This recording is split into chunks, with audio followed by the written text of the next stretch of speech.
Bismillahirrahmanirrahim.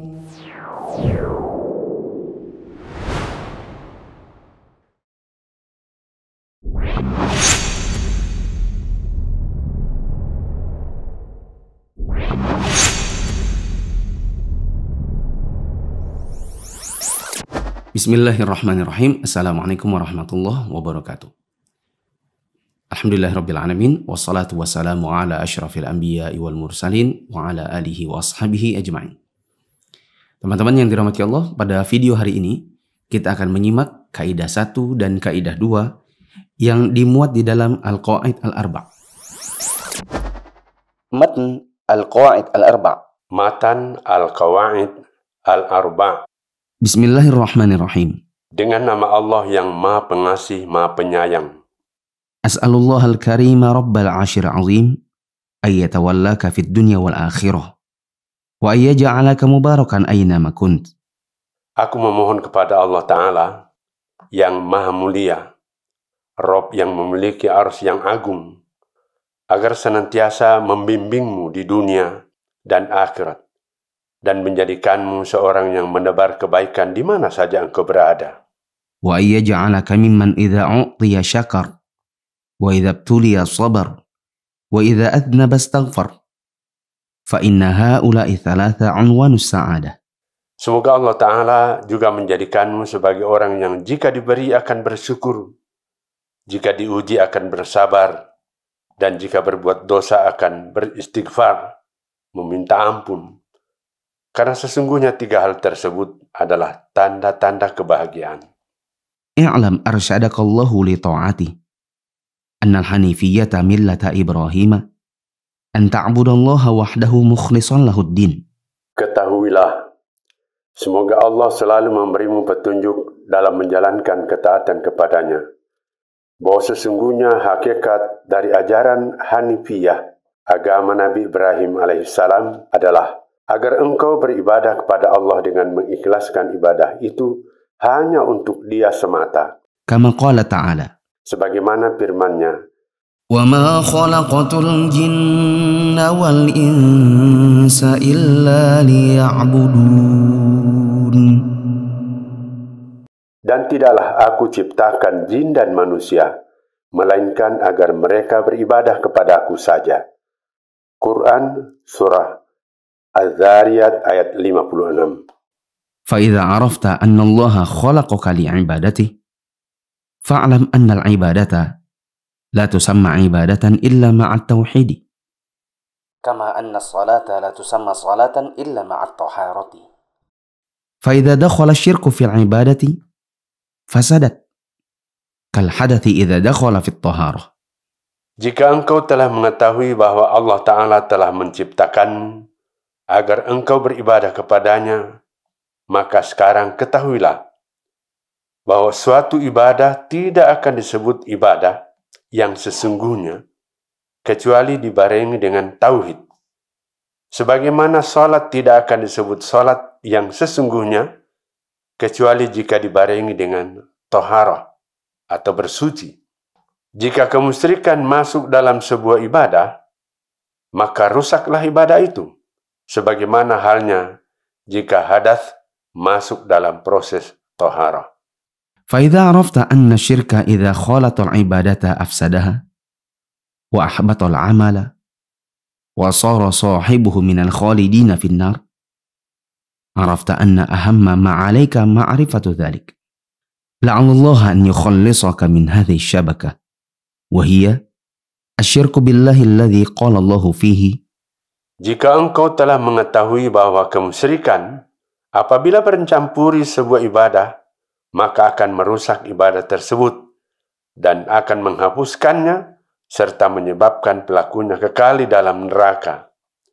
Maka engkau akan mengetahui bahwa di antara yang wajib atasmu adalah mengetahui apa itu syirik agar Allah membantumu untuk terbebas dari jeratannya.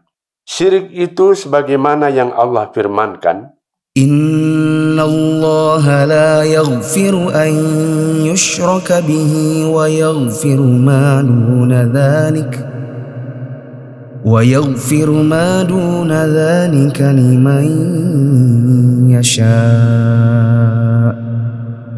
Sesungguhnya Allah tidak akan mengampuni dosa syirik, dan Dia mengampuni dosa yang selain syirik itu bagi siapa yang dikehendakinya. Quran Surah An-Nisa ayat 116.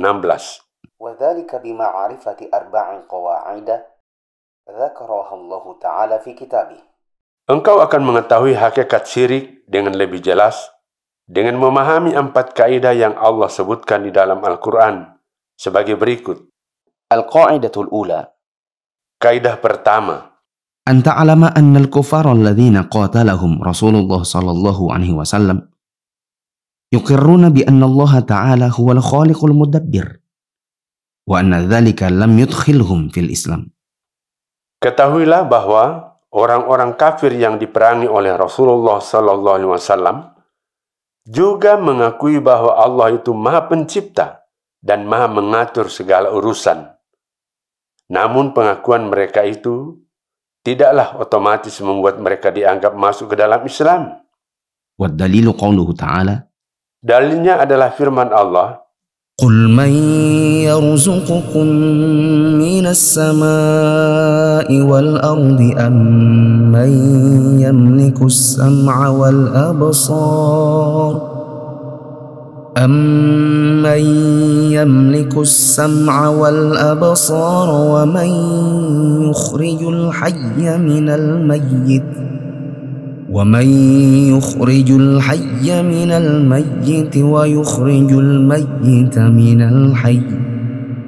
وَيُخْرِجُ الْمَيِّتَ مِنَ الْحَيِّ وَمَنْ يُدَبِّرُ الْأَمْرَ فَسَيَقُولُونَ اللَّهُ فَقُلْ أَفَلَا تَتَّقُونَ.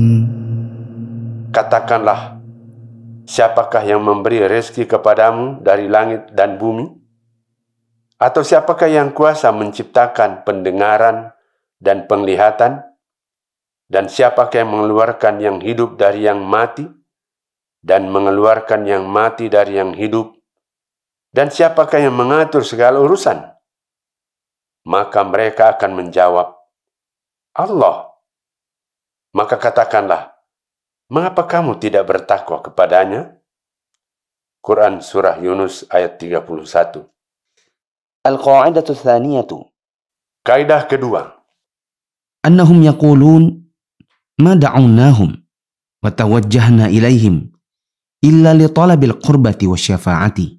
orang-orang kafir dan musyrik yang diperangi oleh Rasulullah sallallahu alaihi wasallam tersebut berkata, kami tidak berdoa kepada mereka, sesembahan-sesembahan selain Allah seperti Nabi, orang soleh, dan lain-lain. Dan tidak pula menghadapkan wajah kami kepada mereka, kecuali supaya kami didekatkan kepada Allah dan mendapat syafaat mereka. فدليل القربة قوله تعالى Dalil yang menjelaskan tentang harapan mereka agar didekatkan kepada Allah. والذين اتخذوا من دونه أولياء ما نعبدهم إلا ليقربونا إلى الله زلفى إن الله يحكم بينهم فيما هم فيه يختلفون إن الله لا يهدي من هو كاذب كفار. Dan orang-orang yang mengambil pelindung selain Allah berkata, kami tidak menyembah mereka melainkan supaya mereka mendekatkan kami kepada Allah dengan sedekat-dekatnya. Sesungguhnya Allah akan memutuskan di antara mereka tentang masalah yang mereka berselisih di dalamnya. Sesungguhnya Allah tidak menunjuki orang-orang yang pendusta dan sangat kufur. Quran Surah Az-Zumar ayat 3. ودليل الشفاعة قوله تعالى Adapun dalil yang menjelaskan tentang harapan mereka agar diberi syafaat, ويعبدون من دون الله ما لا يضرهم ولا تنفعهم ويقولون هؤلاء شفعاؤنا عند الله.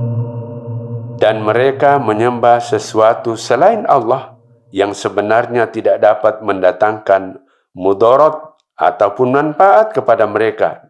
Dan mereka berkata, mereka itu adalah pemberi syafaat kepada kami di sisi Allah. Quran Surah Yunus ayat 18. والشفاعة شفاعتان شفاعة منفية وشفاعة مثبتة فالشفاعة المنفية ما كانت تطلب من غير الله فيما لا يقدر عليه إلا الله. Syafaat itu ada dua macam.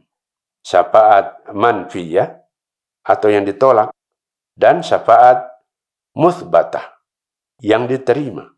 Syafaat manfiyah atau yang ditolak adalah syafaat yang diminta kepada selain Allah dalam hal yang tidak ada yang mampu memberikannya kecuali Allah. والدليل قوله تعالى Dalilnya adalah firman Allah Subhanahu wa taala, يا أيها الذين آمنوا أنفقوا مما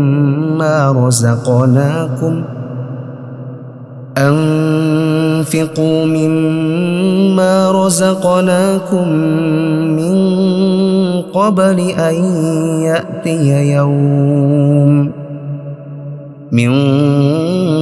قبل أن يأتي يوم لا بيع فيه ولا خلة ولا شفاعة والكافرون هم الظالمون.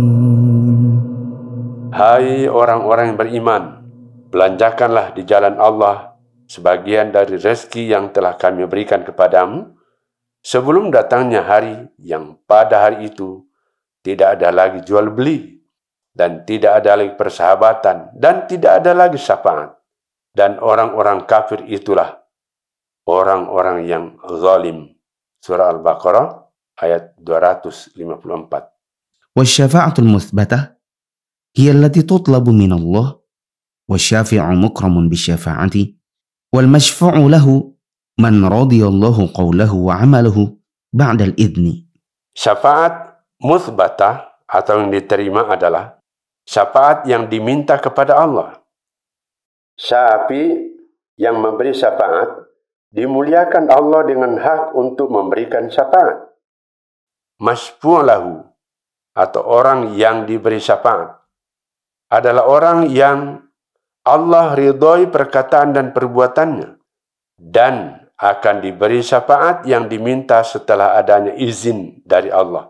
Kama qala ta'ala, sebagaimana dalam firman-Nya, Man dzalladzi yashfa'u 'indahu illa bi'idni. Siapakah yang mampu memberikan syafaat di sisi Allah kecuali dengan izinnya? Quran Surah Al-Baqarah ayat 255. Teman-teman yang dirahmati Allah, kita telah menyimak pembacaan kaidah 1 dan kaidah 2 dari Al-Qawaid Al-Arba'. Kita bisa simpulkan bahwa orang-orang di zaman Nabi SAW yang diperangi oleh Nabi, mereka sejatinya juga mengakui bahwa Allah adalah Sang Pencipta. Mereka juga mengakui bahwa Allah lah yang mengatur segala urusan. Hanya saja, sekedar mengakui bahwa Allah Pencipta dan sekedar mengakui bahwa Allah yang mengatur segala urusan tidak membuat mereka menjadi orang-orang yang otomatis diakui di dalam Islam sebagai orang Muslim dan sebagai orang mukmin. Justru mereka menjadi orang-orang yang diperangi oleh Nabi SAW.